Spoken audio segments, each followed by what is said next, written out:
გამოცემა ბათუმელებისა და ნეტგაზეთის დამფუძნებლის მზია ამაღლობლის სოლიდარობის მორიგი აქცია გაიმართა თბილისში სპეციალურ საგამოძიებო სამსახურთან. უწყებასთან მედიის წარმომადგენლები და დაკავებული ჟურნალისტის მხარდამჭერები შეიკრიბნენ, მათ მზია ამაღლობელის დაუყოვნებლივ გათავისუფლება მოითხოვეს და მისი ჯანმრთელობის მძიმე მდგომარეობაზე გაამახვილეს ყურადღება. შეგახსენებთ, რომ მზია ამაღლობელი მე-17 დღეა საპატიმროში შიმშილობს.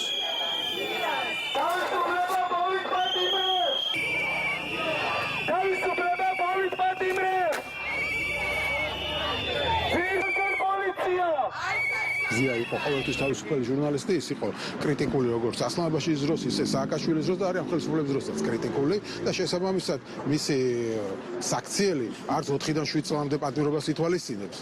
და არც წინასწარ პატიმრობას არ ითვალისწინებს. ამ მithumetes მე-17 დღეა შიმშილობს და ამ უწყებისგან კი ვითხოვთ, რომ დგებუაძის ამ საქმე დგებუაძე არის დამნაშავე, მან მიაყენა შეურაცხყოფა მზიას დაპატიმრების შემდეგ შეაფურთხა სახეში და ვითხოვთ, რომ მზიას დაზრელების სტატუსი მიენიჭოს და უფლებამოსილება შეუჩეროს პოლიციის უფროსს. სპეციალური საგამოძიებო სამსახური ვალდებულია, რომ მზია ამაღლობელს მიენიჭოს დაზრელებული სტატუსი და პასუხისგებაში მისცეს ბათუმის პოლიციის უფროსი ირაკლი გეგუაძე, რომელმაც იძალა და ჟურნალისტზე ამას არ აკეთებს და აქ ჩანს, რომ სამწუხაროდ ქართული მართლმსაჯულება და მათ შორის სპეციალური საგამოძიებო სამსახური გადაქცეულია ივანიშვილის რეჟიმის სადამსჯელო მექანიზმად. ამ საგამოძიებო სამსახურის ფუნქციაა ამისთვის არის შექმნილი, რომ გამოიძიოს მოხელეების მიერ ჩადენილი დანაშაულები.